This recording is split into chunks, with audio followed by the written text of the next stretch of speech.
এই এই সরকার পতনের জন্য যা করার দরকার তাই করতাম যদি আমার সেই ম্যান পাওয়ার মানি পাওয়ার থাকতো।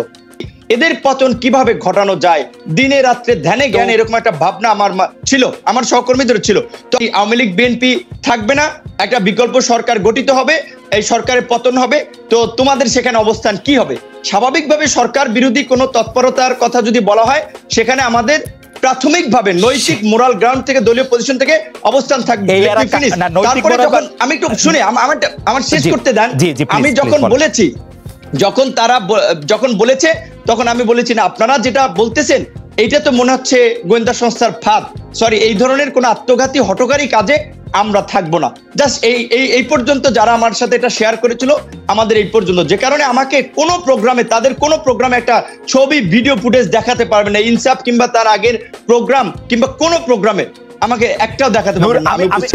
আমি একটু সাদ্দামের কাছে যাবো, আমি একটু চট করে দুটো জিনিস যদি আপনি একটু কাইন্ডলি বলেন। আপনি বলেছেন যে অনেকেই বলেছেন এখানে বিএনপি আওয়ামী লীগ থাকবে না, আপনাদের অবস্থান কি হবে, সেই অনেকেই কারা এবং তারা মানে কি প্রকাশ্য মানে আপনি মানে আমরা তো খুবই মানে এটি আসলে জনাব রেজা কিবরিয়ার কথাও আসছে, আপনার কথাও রেজা কিবরিয়ার প্রসঙ্গে আসছে, যে অভিযোগটি আসলে আওয়ামী লীগের পক্ষ থেকে এতদিন তোলা হচ্ছিল যে কোনো না কোনো একটা ষড়যন্ত্র হচ্ছে, আপনারা কি সেই ষড়যন্ত্র করছিলেন আসলে, বা সেই ষড়যন্ত্রের মুখ কি আপনারা?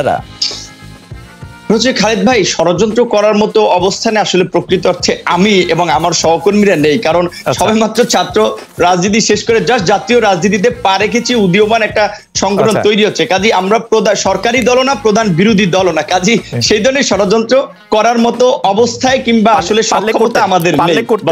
ওকে, এই সরকার পতনের জন্য চাইলে আপনি ষড়যন্ত্র করতে পারতেন, ফ্যান্টাসটিক। আমরা একটু এই সরকার যা করার তাই করতাম। জনাব সাদ্দাম হোসেনের কাছে আমি একটু যাই। জনাব সাদ্দাম হোসেন, আমি আবারও এবার একটু ছাত্রলীগের প্রসঙ্গে আসি, যে জনাব সাদ্দাম, ছাত্রলীগ এবছর বা আপনারা কিভাবে মানে ফিনান্সিয়াল ইয়ারটা ভাগ করেন, এই বছর কত টাকা চাঁদা হিসাবে পেয়েছে, এইটার কি কোনো হিসাব আছে আপনার কাছে?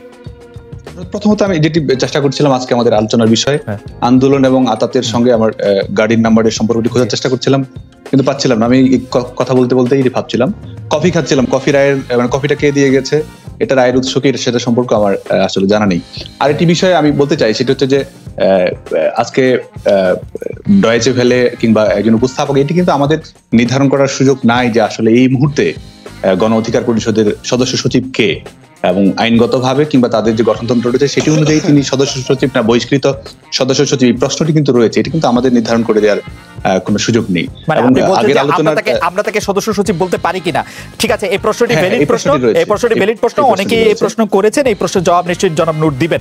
আমি একটু আপনি যদি অনুমতি দেন জনাব সাদ্দাম, আমি একটু সংযুক্তি বলি। আমি তরুণদের রাজনীতির ক্ষেত্রে, যেখানে আতাত আন্দোলনের রাজনীতির জায়গাটা আমি বলতে চাইছিলাম, সেইখানে ক্ষেত্রে আপনারা যেহেতু রাজনীতি এবং বাংলাদেশের ভবিষ্যৎ, আমি আপনাদেরকেও প্রশ্নের মাধ্যমে আপনাদের জায়গাটা থেকে জবাবদিহি করতে চাইছিলাম, বা আপনাদের অনুমতি নিয়ে প্রশ্ন করছিলাম যে এই অর্থের উৎসগুলি আসলে কোথায়, কারণ যে কোনো কিছুর ক্ষেত্রে এই অর্থটা একটা খুব বড় ব্যাপার। আপনি আইনের ছাত্র, আপনি খুব ভালো করে জানেন জনাব সাদ্দাম।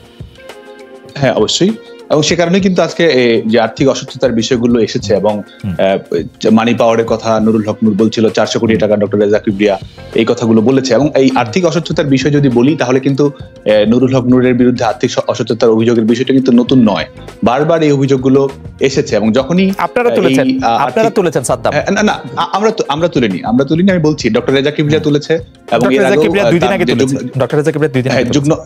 যুগ্ম আহ্বায়ক যারা রয়েছে তারা এর আগে তার প্রবাসে টাকা বিনিয়োগ করার বিষয় নিয়ে তুলেছে। এর আগে আপনি জানেন যে বর্তমানে যাকে আহ্বায়ক হিসেবে মনোনীত করা হয়েছে রাশেদ খান নুরুল হক নূরের বিরুদ্ধে এর আগে অভিযোগ তুলেছিল, এবং সে সময় পাল্টা বহিষ্কারের ঘটনা ঘটেছিল। সিলেটে বন্যা দুর্গতদের টাকা 30 লাখ টাকা, সেটি কোথায় ব্যয় হয়েছে সেটি নিয়ে অনেকগুলো প্রশ্ন ছিল, এবং সদস্য সচিব প্রধান উপদেষ্টা প্রবাসী অধিকার পরিষদ তৈরি করে প্রধান উপদেষ্টার পদ নিয়েছে, এবং তাদের দলীয় অ্যাকাউন্টে কোনো ধরনের টাকা আসতো না, ব্যক্তিগত চ্যানেলে নুরুল হক নূর সেই টাকাগুলো নিত এবং বিভিন্ন কাজে ব্যবহার করতো, এবং বলা হয়ে থাকে সেগুলো নিজের ব্যক্তিগত কাজে, এর সঙ্গে তার রাজনীতির কোনো সম্পর্ক ছিল না।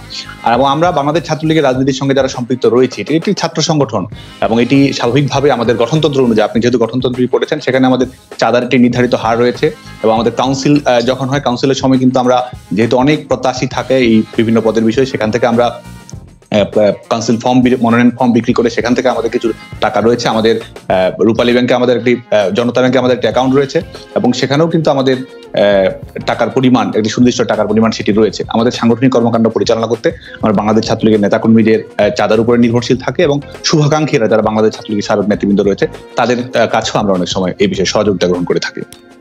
জনাব সাদ্দাম, আমি আপনাকে আপনার গঠনতন্ত্রটি প্রায় আপনার পুরোপুরি মুখস্থের মতোই আছে, সেজন্য আমি একটু আপনাকে গঠনতন্ত্রের চারই তো বোধ হয় না, ছয় যেটি সাংগঠনিক কাঠামো, ছাত্রলীগ সাংগঠনিক দিক দিয়ে আপনি দেখেন এখানে অনেকগুলি কমিটি আছে। বাংলাদেশ ছাত্রলীগ কেন্দ্রীয় নির্বাহী কমিটি আছে, সংসদ কমিটি আছে, জেলা কমিটি আছে, উপজেলা কমিটি আছে, থানা আছে, ইউনিয়ন আছে, ওয়ার্ড ও বিশ্ববিদ্যালয় শাখায় বিভক্তি ইউনিট আছে, মহাবিদ্যালয় শাখা, মাধ্যমিক বিদ্যালয় শাখা আছে, মহানগর উত্তর দক্ষিণ আছে, আপনি জানেন ঢাকা মেডিকেল কলেজ, এরকম অনেকগুলি শাখা আছে। আপনাদের গঠনতন্ত্রের 23 অনুযায়ী এটি ঠিক, প্রত্যেক সংসদ সদস্য মাসে 20 টাকা করে চাঁদা দিবেন, অন্যরা 15 টাকা দিবেন, কেউ 10 টাকা দিবেন, 5 টাকা দিবেন, এবার চাঁদা দিবেন, 3 মাস চাঁদা বাকি থাকলে সেটা হবে।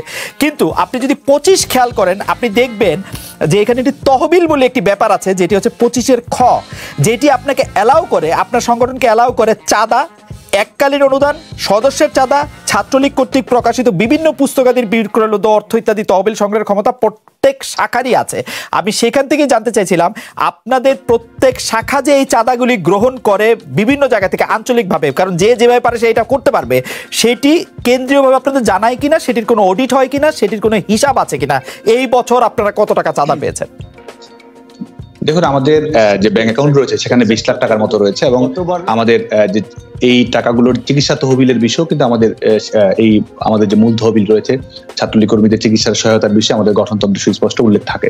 এবং এইগুলো নয়, আমাদের কিন্তু ছাত্রলীগের বিভিন্ন প্রকাশনা থাকে। আমাদের আগস্টে যে প্রকাশনাটি হয় মাতৃভূমি, আমাদের গঠনতন্ত্র, আমাদের ঘোষণাপত্র, এগুলো কিন্তু আমাদের স্টল থেকে বিক্রয় করা হয়। আমাদের যে পার্টি অফিস রয়েছে সেখান থেকে আমাদের দলীয় পুস্তিকাগুলো আমরা প্রকাশ করি। এবং দেখুন, বাংলাদেশ ছাত্রলীগ তো 50 লাখ নেতাকর্মীর সংগঠন এবং একই সঙ্গে কোটি শিক্ষার্থীর সঙ্গে সম্পৃক্ত একটি সংগঠন। সে কারণে আমাদের দলীয় কার্যালয় থেকে আমরা কিন্তু প্রকাশনাগুলো বিক্রয় করে আমরা যথেষ্ট টাকা আয় করি, এবং সেটির মাধ্যমে আমাদের দলীয় কর্মকাণ্ড আমরা পরিচালনা করি। আমার কোনো অসুবিধা নাই, সেই যথেষ্ট টাকাটির একটি হিসাব আছে কিনা, একটি ফিগারেটিভ রূপ আছে কিনা? হ্যাঁ, অবশ্যই এটি আপনার জানা আছে? প্রত্যেকটির হিসাব রয়েছে। আমাদের নির্বাহী সভা হয় এবং সেখানে আমাদের অর্থ সম্পাদক সহ এবং সংশ্লিষ্ট কমিটি গঠন করে চেয়ারম্যানের মাধ্যমে সেই বিষয়গুলো বারবারই কত টাকা ব্যয় হচ্ছে সেগুলো রিসিভ সহ সার্বিক বিষয় আমাদের জবাবদিহিতার আওতায় রয়েছে। এখানে ছাত্রলীগের সভাপতি হিসেবে আমরা কত টাকা ব্যয় করছি, সাংগঠনিক ব্যয় করছি, সেটাও কিন্তু আমাদের কেন্দ্রীয় নির্বাহী সংসদের যে নিয়মিত মাসিক সভা রয়েছে সেটি থেকে আমাদের উপস্থাপন করতে হয়। কোনো থার্ড পার্টি অডিট হয়? স্বাভাবিকভাবে আমাদের বাৎসরিক ব্যয়ের ক্ষেত্রে আমরা যেটি করার চেষ্টা করি যে একটি নির্দিষ্ট সময় অন্তে, আমরা যেহেতু বাংলাদেশ ছাত্রলীগ কেন্দ্রীয় নির্বাহী সংসদের 2 বছরের সময়সীমা, 1 বছর পরে আমরা একটি হিসাব করি এবং সেটি বাংলাদেশ ছাত্রলীগ কেন্দ্রীয় নির্বাহী সংসদের মাধ্যমে গঠিত একটি টিম নিয়ে, এবং যখন কাউন্সিল হয়, কাউন্সিলের পূর্বে আমাদের কিন্তু সম্পূর্ণ বাৎসরিক যে ব্যয় রয়েছে, কাউন্সিলের পূর্বে সমস্ত ধরনের বাৎসরিক ব্যয়, সেগুলোর ভাউচার সহ সার্বিক বিষয়গুলো কাউন্সিলরদের কাছে উপস্থাপন করতে হয়, এবং কাউন্সিলরদের মতামতের ভিত্তিতে কিন্তু আমাদের ব্যয়টি কাউন্সিল অধিবেশনের সময় চূড়ান্ত করা হয় এবং অনুমোদন পায়।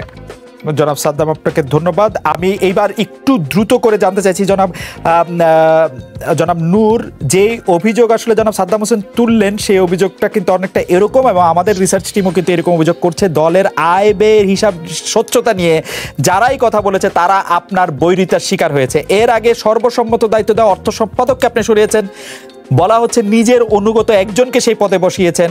এত ছোট পরিসরে যেই সংগঠনকে আপনি নিজেই অনেক ছোট বলছিলেন, কর্তৃত্ব সম্পদ নিয়ে এরকম স্বেচ্ছাচারিতা করার পরও সরকারের দুর্নীতি, আয় ব্যয়ের হিসাব নিয়ে প্রশ্ন তোলা বা অস্বচ্ছতা নিয়ে প্রশ্ন তোলা আপনি কতটা যৌক্তিক মনে করেন জনাব নূর? তো আপনার ডয়েচে ভেলের একটা টিমকে পাঠান, আমার দলের এই অর্থ বিষয়ে তথ্য নেওয়ার জন্য পাবেন। আমি তো বলেছি আমাদের অর্থ কমিটি আছে, অডিট কমিটি আছে, কেন তারপর আমাকে আসলে ব্যক্তিগতভাবে এখানে বলছেন সাদ্দাম হোসেনের কথা। এই কথা ঠিক কি না যে অর্থ সম্পাদককে আপনি সরিয়ে দিয়েছেন যেহেতু অর্থ নিয়ে প্রশ্ন? এখন না হলে রেজা কিবরিয়া দলে আপনার নাই, কিন্তু তিনি তো দলে ছিলেন সে সময়, তো তার এখতিয়ার, তিনি আহ্বায়ক, তার স্বাক্ষর ছাড়া আমি কি কোনো কাজ করতে পেরেছি? যা সিদ্ধান্ত হচ্ছে, মিটিং এর সিদ্ধান্ত হচ্ছে, রেজুলেশন আছে, আপনি খাতাগুলো চেক করতে বলেন, অনুমান নির্ভর কথা অনেক কাছে শুনে আপনি বলবেন না। আমি শুধু পুরনো প্রশ্নটাই শুধু করি, আমি শুধু পুরনো প্রশ্নটা সংযুক্ত করি। জি নূর, আমি এই প্রশ্নটা আগে একটু করতে চাই যে আপনি কি আসলে গণ অধিকার পরিষদের সদস্য সচিব? এটির একটু ব্যাখ্যা দেন, কারণ এটি আমাদের দর্শকরা এর কাছে ব্যাখ্যা চাইছেন, সাদ্দাম তো চাইলেনি, আর নিশ্চয়ই আপনি বলবেন। আপনার নিয়মতান্ত্রিক অনুযায়ী আমি দলের সদস্য সচিব, তবে আমাকে কিছু কথা বলতে হবে, আপনি 1 মিনিট সময় দিবেন। যে সাদ্দাম হোসেন গণ অধিকার, ছাত্র অধিকার, প্রবাসী অধিকার পরিষদ নিয়ে অনেক কথা বললো। তার মানে আমরা যে বাংলাদেশে একটা সম্ভাবনাময় সংগঠন হচ্ছি, যেখানে সাদ্দাম হোসেনের মতো একজন মেধাবী ছাত্র নেতা, ছাত্রলীগের মতো সংগঠনের সভাপতি ডিটেলস খোঁজ খবর রাখছেন, কিন্তু আমি বছরের 6 বছরে 4 বছরের অনার্স 6 বছরে শেষ করতে হয়, 1 বছরে মাস্টার্স 2 বছরে, মানে 8 বছরের মধ্যে শিক্ষা কার্যক্রম সম্পন্ন করতে হয়। সাদ্দাম হোসেন কিভাবে 11-12 সেশনে ভর্তি হয়ে এখনো ঢাকা বিশ্ববিদ্যালয়ের ছাত্র থাকে, আমাদের সিনিয়র সাদ্দাম হোসেন। আমি একটু বলি না, আমার কথাটা বলতে দেন, যেই সাদ্দাম হোসেন ছাত্রলীগের এত কৃতিত্বের কথা বলছেন, সাদ্দাম হোসেনকে বুয়েটে আবরার হত্যা, ঢাকা ইউনিভার্সিটিতে আবু বক্কর হাফিজুর হত্যা, রাবিতের আপনারা ফারুক হত্যা, এই হত্যার দায় নেবেন না ছাত্রলীগের? ছাত্রলীগকে একেবারে দুধে ধোয়া তুলসী পাতা সংগঠন। ছাত্রলীগের যে অপকর্ম, 2000 কোটি টাকা এক জেলা ছাত্রলীগ নেতার পাচার করা, ধর্ষণ, হত্যা, ভোট ডাকাতি, এই যে বিরোধী দলের চলমান আন্দোলন সংগ্রামে হামলা মামলা ছাত্রলীগ করছে, যেখানে মার্কিন যুক্তরাষ্ট্র ভিসা নীতি দিয়েছে ছাত্রলীগের এই গুন্ডামি ঠেকানোর জন্য। এই দায়ও সাদ্দাম হোসেনের নেওয়া উচিত এই সংগঠনের সভাপতি হিসেবে। সেটি আমরা সাদ্দাম হোসেনকে জানতে চাইবো। আপনি আপনার প্রসঙ্গে আসেন, আর্থিক অনিয়ম এবং আপনি সদস্য সচিব কিনা, এবং তারপরে আরো কিছু বিষয় আপনার সাথে একটু বলতে হবে, সেগুলি যদি আপনি বলেন। আমি বলেছি যে নিয়মতান্ত্রিক এবং গঠনতান্ত্রিক অনুযায়ী আমি গণ অধিকার পরিষদের সদস্য সচিব। আজকে আপনার এই টকশোর যে যিনি এসেছেন তিনিও দেখছেন আমাদের মিটিং চলে। সো এখন আপনার কাছে যদি মনে হয় নাও হতে পারে, আমি তো আমার অবস্থান আমি আপনাদের অবস্থাটা জানতে চাইছি। মানে ব্যাপারটা কি এরকম, আহ্বায়কের কি এই ক্ষমতা আছে সদস্য সচিবকে বহিষ্কার করার, যেটি বহিষ্কার করেছেন, এবং সদস্য সচিব হিসেবে হাসান আল মামুনকে নিয়োগ দেওয়া হয়েছে, সেটি কি পারেন তিনি?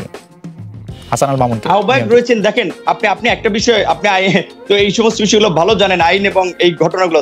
আহ্বায়ক দেশের বাইরে থেকে উইদাউট কোনো মিটিং সিটিং ছাড়া তিনি কাউকে সদস্য সচিব হিসেবে ঘোষণা করতে পারেন। এইটা ব্যক্তি আক্রোশের ফলে এটা তিনি, এবং আমি যতদূর জানি তিনিও দেন নাই, তার দেশে ফেসবুক পেজের যে এডিটর এরা এই কাজটা করেছে, কিন্তু এটা তো তিনি কোনো নিয়ম নীতি মিটিং করে করেন। আমরা যে কার্যক্রমগুলো করছি প্রতিটি পদক্ষেপ মিটিং করে সদস্যদের স্বাক্ষর সহ